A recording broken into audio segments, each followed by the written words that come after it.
The MSI GF63 gaming laptop is available for a pretty good price. Probably why so many of you have asked me to check it out. But how well does it perform in games?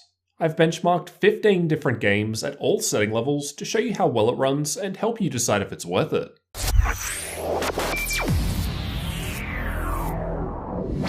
Just quickly before we jump into the benchmark results, I'll cover off the specs in this laptop. There's an Intel i7-8750H CPU, NVIDIA GTX 1050 Ti Max-Q graphics, and 8GB of memory running at DDR4 2400 in single channel, so performance could be improved with a higher speed dual channel configuration. I was running Windows 10 with these NVIDIA drivers, with the fans in cooler boost mode for best performance, so let's see how well it runs.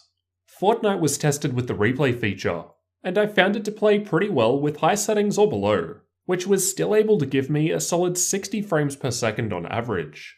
Overwatch was tested playing in the practice range, and as a pretty well optimized game, I was able to average above 60 FPS even with epic settings, with the 1% low not too far behind the average, and then even 100 FPS at ultra settings, so it was playing very well.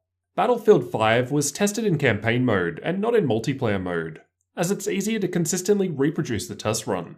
Low settings were needed in order to average above 60 FPS in my test, and it played pretty well.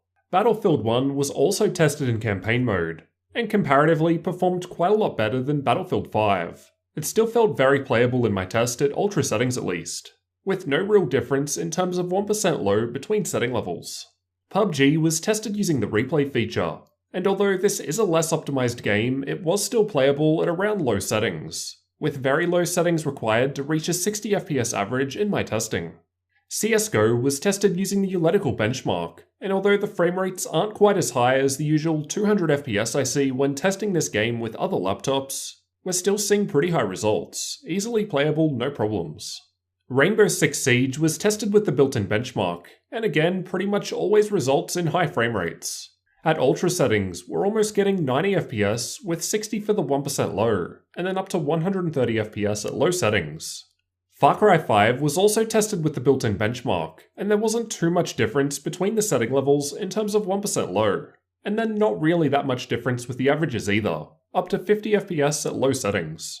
Assassin's Creed Odyssey was another game that was tested with the built-in benchmark, and as a pretty poorly optimized game, the frame rates we're seeing aren't that high, but it was playable at medium and low settings. I don't think the game needs a high frame rate to play. Dota 2 was tested using a fairly intensive replay, so this should be a worst case scenario. These results are not the same as actually playing the game, which would result in higher performance. I did play a quick game with ultra settings just for comparison, and it was averaging around 90 FPS with not much going on. Watch Dogs 2 is a demanding game, but as it doesn't seem to need a high frame rate to play, I have no trouble playing at very high settings. Anything above 30 FPS, as long as the 1% low isn't too terrible, runs fine for me. Ultra was a bit choppy, but anything else was acceptable. Ghost Recon is another demanding game that was tested using the built-in benchmark. I'd argue a higher frame rate is more preferable in this sort of game, but with the frame rate seen at medium and low settings, you should be able to play it well enough. The Witcher 3 played great at anything below ultra. Most laptops don't run too well at ultra settings in this title, but at high or below it seemed fine, with above 60 FPS averages possible at medium settings or lower. Doom was tested using Vulkan, and the game played pretty smoothly at ultra settings, where we still saw over 60 FPS averages, with the 1% low not too much further behind, then up to 80 FPS at low settings. Shadow of War was tested with the built-in benchmark, and we're still able to average close to 60 FPS with medium settings, so should still be playable around here or lower. This was my first time testing a laptop with the GTX 1050 Ti Max-Q graphics, and we were seeing some fairly decent frame rates in most games. Basically, all games played well at low to medium settings, while some better optimized games like Overwatch ran well even maxed out. I did think the i7-8750H was a little strange of a matchup with the 1050 Ti Max-Q. The i5-8300H probably would have made more sense here, and would likely result in a cheaper laptop that would perform basically the same in most games. As mentioned earlier, results could be improved by upgrading to a dual-channel memory configuration. Check the video linked in the top right corner for a demonstration on how that can help improve games. If you're after up-to-date pricing on the MSI GF63 gaming laptop, check the links in the description. I haven't yet tested undervolting or overclocking, as this will vary between laptops based on the hardware, but I'll cover those in future videos along with detailed temperature testing. This is just how the laptop performs out of the box in a number of different games, as this is likely how most people will probably end up using it. But don't worry though, I'll definitely cover the more advanced stuff in upcoming videos too. So how do you guys think the MSI GF63 8RD gaming laptop did in these games?